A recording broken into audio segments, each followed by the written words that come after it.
नमस्ते बच्चों, आज हम क्रिया का अभ्यास करेंगे। क्रिया यानी जिन शब्दों से किसी काम को करने या होने का पता चले उसे क्रिया कहते हैं। जैसे मैं पढ़ रही हूँ, यहाँ पे पढ़ने की क्रिया चल रही है। माँ खाना पका रही है। माँ क्या कर रही है? खाना पका रही है। पकाने की क्रिया यहाँ चल रही है। राम सोया था।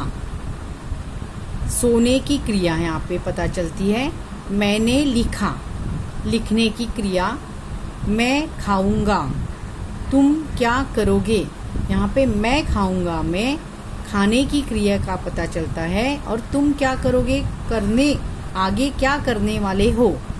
यहाँ पे यह जो उदाहरण मैंने दिए है, यहाँ पे मैं पढ़ रहा हूँ, यह वर्तमान काल है। माँ खाना पका रही है, यह क्रिया वर्तमान की है। राम सोया था, मैंने लिखा, यह भूतकाल की क्रिया है। मैं खाऊंगा, तुम क्या करोगे, यह भविष्य काल की क्रिया है। मुख्य रूप से देखा जाए तो क्रिया के दो भेद है, एक सकर्मक क्रिया और दूसरी अकर्मक क्रिया। सबसे पहले हम उसके उदाहरण देखेंगे। न्यूटन सेब खाता है। राहुल ने खिलौना तोड़ा। गाय ने चारा खाया। कुत्ता हड्डी चबाता है। राजन अखबार पढ़ रहा है। यहाँ पे ध्यान दो, न्यूटन सेब खाता है। यहाँ पे न्यूटन यह करता है, करने वाला है। वह कौन सी क्रिया कर रहा है? खाने की क्रिया कर रहा है। और यह क्रिया किस पर हो रही है? सेब पर हो रही है। इसलिए सेब यह इस वाक्य में कर्म है। दूसरा वाक्य देखो, राहुल ने खिलौना तोड़ा। राहुल यह करता है, कौन सी क्रिया कर रहा है? तोड़ने की। किस पर हो रही है? खिलौनों पर। इसलिए खिलौना यह क्या है? कर्म है। गाय ने चारा खाया। खाने की क्रिया हो रही है। गाय क्या खा रही है? चारा खा रही है। खाने की क्रिया किस पर हो रही है? चारे पर हो रही है। इसलिए चारा यह क्या है? कर्म है। कुत्ता हड्डी चबाता है। यहाँ पे कुत्ता करता है, चबाने की क्रिया हो रही है। किस पर हो रही है? हड्डी पर हो रही है। इसलिए हड्डी यह कर्म है। राजन अखबार पढ़ रहा है। यहाँ पे राजन यह करता है, पढ़ने की क्रिया हो रही है। और किस पर हो रही है? अखबार पर। इसलिए यह कर्म है। तो सकर्मक क्रिया में कर्ता के काम का प्रभाव किसी अन्य पर या कर्म पर पड़ता है, उस क्रिया को हम सकर्मक क्रिया कहते हैं। अभी देखो और उदाहरण मैं बता रही हूँ। घोड़ा दौड़ता है। गीता तेज गाती है। बच्चा रोता है। सोहम बजा रहा है। यहाँ पे घोड़ा करता है, कौन सी क्रिया है? दौड़ने की क्रिया है, लेकिन उसका प्रभाव सिर्फ कर्ता पर ही पड़ता है। गीता तेज गाती है, तेज गाने की क्रिया का प्रभाव गीता पर पड़ता है। यहाँ पे कर्म नहीं है इस वाक्य में।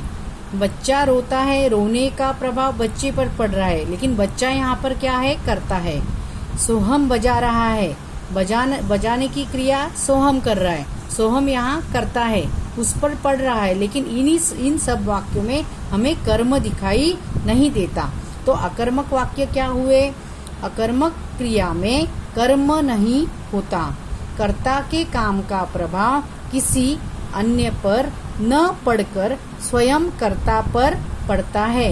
इसलिए उन वाक्यों को अकर्मक क्रिया, उन क्रियाओं को हम अकर्मक क्रिया कहते हैं।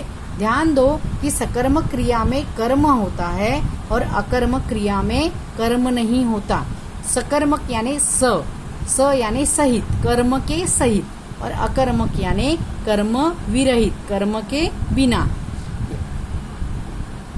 देखो, क्रिया के शब्द का रूप कर्ता के लिंग और वचन के आधार पर बदलता है।